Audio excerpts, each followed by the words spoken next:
So, a mysterious client asked you for a rig of a shark that can swim fully in After Effects. Unlike our previous video, where we rigged a plane that is on the stiffer side of things, a shark doesn't move like that. It bends, twists, and ripples as it swims, so it has way more moving parts. But why not do it? Let's see what breaks first. This 3000 keyframe rig we will end up making, or you. We start with what I like to call the Frankenstein Method. Depending on the level of fidelity you want this shark to be, you might want to grab a marine biology book and read up on the different muscle groups of sharks. This will help you better cut up the shark into its individual parts. Also, you'll want to watch hours of videos to make sure you know how a shark moves in real life. I didn't do that, any of it. I just grabbed the reference image and freestyled the slicing. I broke it down to separate comps of the face, side, backside, top, dorsal, and pectoral fins. For the face, I grabbed a squarish comp and placed a textured solid, added a tint, and a white underbelly that's just a white shape layer with a roughen edges effect and a vector blur. I made a face hole with a silhouette alpha mouth, copied it, and increased the stroke to give it some rouge. And finally, I added some eyes. For the side comp, I took the same textured solid and white underbelly layers from the face, keeping in mind to capture this area of the shark by tapering the white belly shape a bit. I slapped in some gills and done. For the back and top comps, I added nothing really, just the texture for both comps, and a faint blurred white shape to capture the light hitting the shark from the top. The tail and all the fins were just more upright rectangular comps with the same textured solid, white underbelly, and shine layers. What we have now is not a shark, but an abomination. All we have are flat comps, so we get busy. Place them all in a main comp and move the face, tail, and fins to the ends of that comp. I suggest you create a separate comp for the teeth, but you can get away with adding a zigzag modifier to your mouth stroke to lessen the load on yourself. Now place a Bezier warp on all the layers in your comp. Quick tip: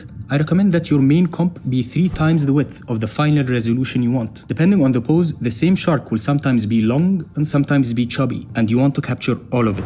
Now we stop putting it off and we warp and warp. Warp until you yourself are warped. If you don't use this effect a lot, it's okay to waste time playing around with the handles until you get an intuitive feel of how it warps. Now, before moving from this pose to the next, make sure to confirm all your keyframes so you don't lose your work. After you're done with all the warping, you will have a turnaround of a static shark. As you can see, this is already a lot of Beziers. So you can call it a day and fake some motion with time displacement, but if you're a fan of the finer things in life, don't quit just yet. Now for the caustics. Since we did all this work using Bezier warp, we simply make a comp, add a solid with a fractal noise, extract the blacks, vector blur and tint, then make it evolute and make sure to mask the edges and feather them. Then gently place this into all of your comps. Now we want the caustics to react to any displacement the shark undergoes. Back in our caustics comp, just take the offset turbulence and pick whip to any point control effect placed on any random layer in the shark comp. And now you have a shark that moves through caustics that fall onto it in a realistic fashion. For 2D, I mean. Now the shark needs to move in a believable way. This is where this might get confusing, but we made it this far. I grabbed my main comp with the 5 complete shark pose keyframes and placed each pose in its own composition and the keyframes of the following pose. So now I had 2 sets of keyframes in each comp. Joysticks and sliders needs 5 keyframes for each comp. So I had space to sneak in 3 unique poses for each side of the shark. I decided to go with these. It's joystick time. I use the same joystick for all these comps and I bind.